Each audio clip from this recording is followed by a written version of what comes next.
sommes à 24 heures de la finale de la Ligue des Champions qui va opposer le Real Madrid au Borussia Dortmund. Bienvenue à tous pour ce nouveau rendez-vous. Petite vidéo avant la finale de la Ligue des Champions. Comme je l'ai dit, qui opposera le Real au Borussia Dortmund.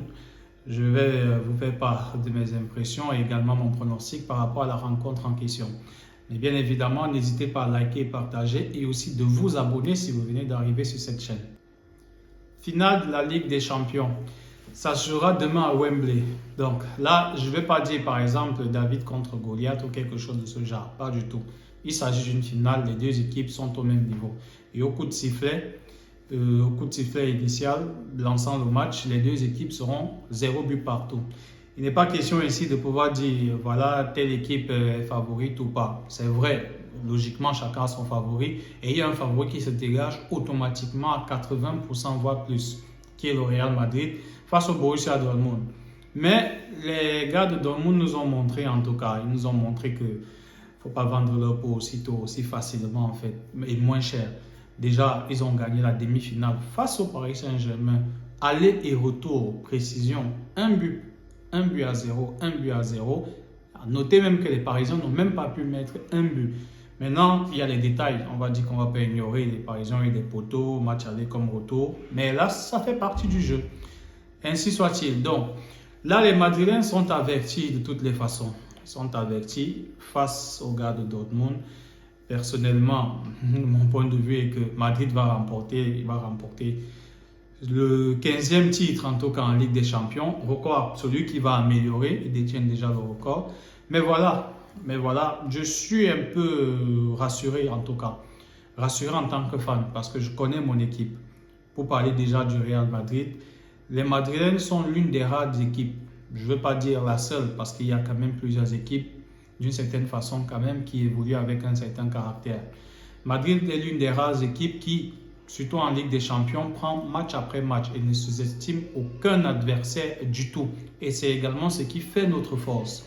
À savoir, la finale en question, il ne sera pas du tout question de pouvoir dire que voilà, on va essayer ici ou bien d'aller avec un esprit, un mental comme quoi le match il est déjà acquis. Pas du tout. Je pense qu'Ancelotti va préparer les gars à fond afin de jouer cette finale à 200%. Bien sûr, il y a des joueurs qui vont peut-être commencer à penser à l'Euro qui arrive, la Copa América, mais à Madrid, ça ne se passe pas du tout comme ça. Le match le plus important, ce sera demain. Maintenant, en fonction du résultat de demain, chacun pourra voir un tout petit peu ce qu'il fera avec son équipe nationale par après. Donc, je disais, du côté de Madrid, beaucoup de jeunes joueurs rêvent de remporter ce premier titre de Ligue des Champions. D'autres également ont de grandes ambitions de pouvoir améliorer en fait leur trophée, d'autres de sortir par la meilleure des portes, je vais dire ainsi. On commencera par le coach. Ancelotti il a signifié déjà en semaine qu'il voulait prendre sa retraite au Real Madrid et bien évidemment avant de le faire, remporter un nouveau titre. Je pense que déjà pour ça, ça va galvaniser le coach et aussi les joueurs. Hormis Ancelotti, Toni Kroos qui a annoncé sa retraite du football en général, donc ce sera son dernier match avec le Real Madrid demain, dernière séance d'entraînement aussi aujourd'hui. Lui également, il a envie, il a à cœur de sortir de la meilleure des façons, d'écrire son histoire en fait de cette façon-là en remportant une fois de plus. Je pense pour Toni Kroos, ce sera le 6e trophée, 6e titre, parce que là pour le moment il en a 5, 4 avec Madrid et 1 avec Dortmund, avec le Bayern, autant pour moi. Tout comme il y a d'autres joueurs madrilènes aussi qui en ont 5 déjà. Donc pour Toni Kroos, ce sera un tout petit peu cela. Il y a les doyens, Voldemort, Luka Modric. Forcément, il va vouloir faire partie de ces joueurs-là, de l'histoire du Real Madrid qui auront plus de titres, bien évidemment. Passé cela, il y a également la jeunesse. On a par exemple Vinicius qui ne fait que grandir en fait. Franchement, les années à venir seront extra pour Vinicius. Vinicius l'a fait part de son souhait de remporter le maximum de titres. Je pense qu'il avait parlé de 5 Ligues des Champions, si je me trompe, un peu comme ses aînés. Rodrigo, pareil. Maintenant, on a des jeunes comme Bellingham. Bellingham qui est arrivé cette année, il est sorti meilleur joueur de la Ligue de la Liga et bien évidemment meilleur buteur du Real en championnat cette saison. Bellingham, forcément, il voudra remporter son premier titre. Et c'est très important aussi pour le vestiaire de Madrid pour que ces jeunes-là, cette jeune génération de devant, puisse mettre la barre très très haute afin d'annoncer la couleur Mbappé qui potentiellement viendra l'année prochaine. On attend toujours la confirmation. Imaginez que Mbappé arrive au Real Madrid en star absolu par exemple. L'un des plus grands, bon c'est vrai on ne l'a pas acheté, il vient gratuitement, mais toujours est-il que les rétro-commissions, les bonus de signature, ce serait immense. Il viendra en star et tout.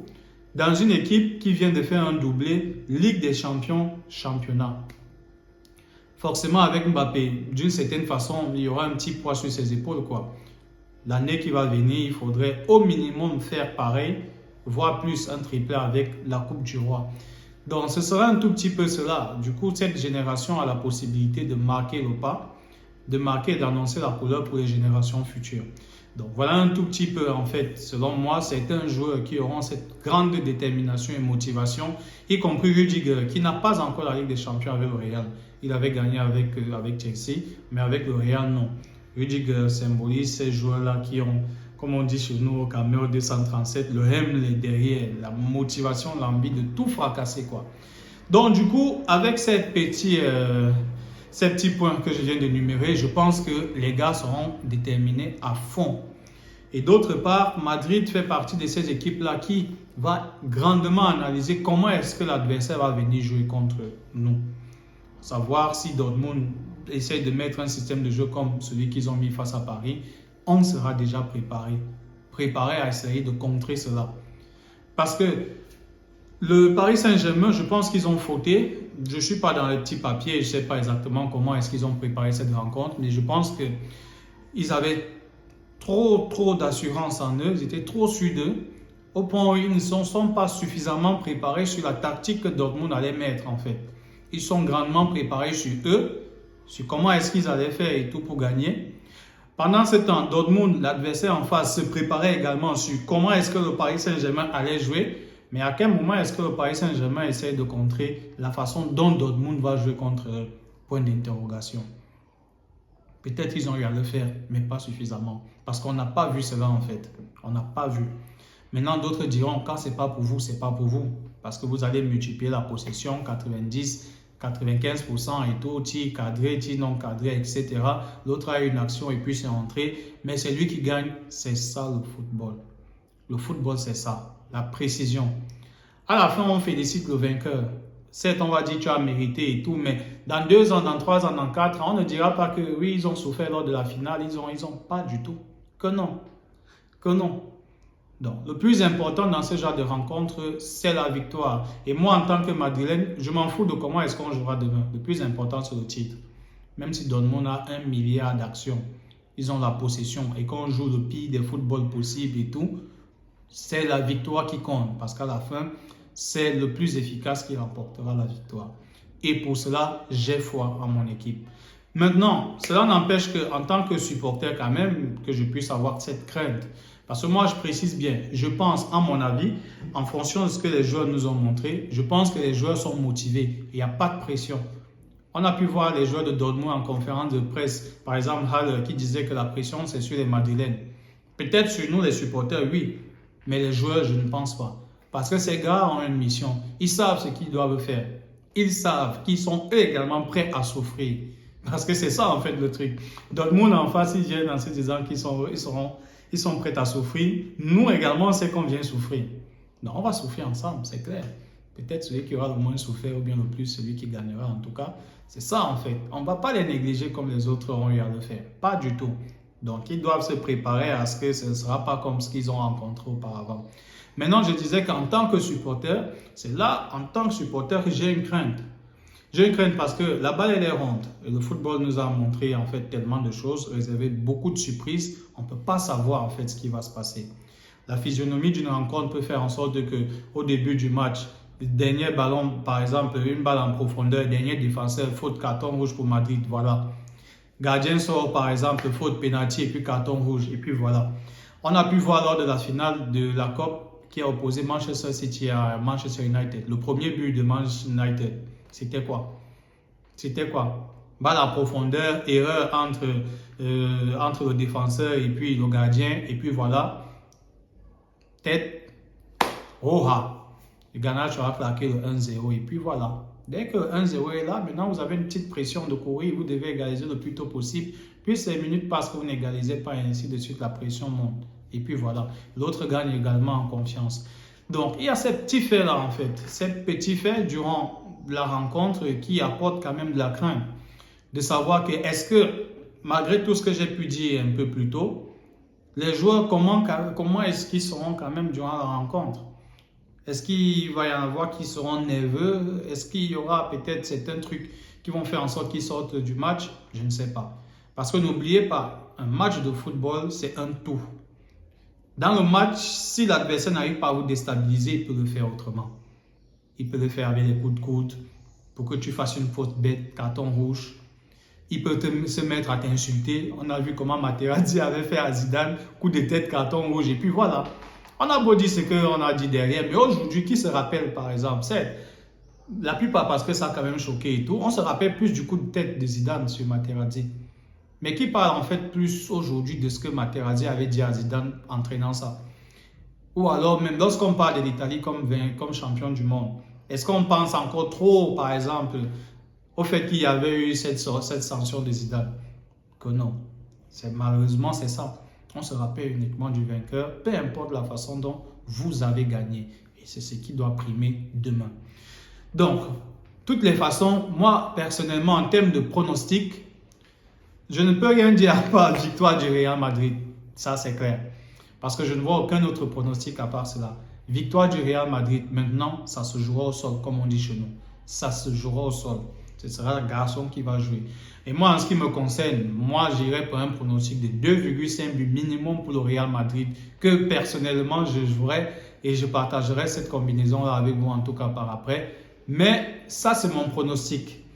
Et pour ce cas-ci, franchement, ce n'est pas un point de vue objectif, mais en tant que supporter, il y a peut-être 20% d'objectivité dedans, mais en tant que supporter, je ne vois rien d'autre après une victoire de Madrid. Donc, pour parler du Borussia Dortmund en tout cas, et également, comme je l'avais déjà dit, ils ont fait un très bon parcours. Ils ont des joueurs franchement exceptionnels que j'apprécie beaucoup. Marco Rossi a dit qu'il va s'en aller, c'est un joueur que j'ai grandement apprécié. Jadon Sancho également, qui a retrouvé une nouvelle vie. Après, en fait, son mauvais début de saison avec Manchester United, il y a des gars, Lilian Brandt aussi, franchement, impeccable au milieu du terrain. Emre Can aussi. Franchement, ils ont de très bons joueurs et il y aura une grande adversité pour cette rencontre-là. Et bien évidemment, ils vont essayer de rester, d'être dans la continuité de ce qu'ils ont fait jusqu'ici, à savoir croire en leur chance, bien évidemment, se préparer afin de pouvoir tendre le maximum de pièges à l'adversaire et pourquoi pas remporter le titre. S'il faut y aller aux prolongations, voire au tir au but pour que ça se joue à pile ou face, ils seront prenants en tout cas. Mais de toutes les façons, moi je dis déjà félicitations à cette équipe du Borussia Dortmund pour leur parcours. Là où ils sont arrivés, ils n'ont pas du tout démérité. C'est en les sous-estimant qu'on a vu où ils sont arrivés. Je me rappelle bien des Parisiens, lorsqu'ils ont vu leur tableau, les équipes qui devaient avoir un Barcelone boiteux et à 10 contre 11 par exemple. Après cela, ils ont vu les autres équipes qui ont suivi. Ils étaient tellement contents sûrs de que tu ne connais pas, personne ne connaît le caillou qui tue l'oiseau. Personne ne connaît le caillou qui tue l'oiseau, ça c'est clair. Donc du coup, je m'attends à une bonne rencontre en tout cas, avec beaucoup de buts aussi. Donc on verra un tout petit peu les gars. N'hésitez pas à me dire ce que vous pensez en commentaire par rapport à la finale en question. Qui sera vainqueur en tout cas? Je ne sais pas. Dites-moi cela et je me ferai un plaisir comme d'habitude d'échanger avec vous en commentaire. Et bien évidemment en attendant, restez connectés. Bien de choses à vous.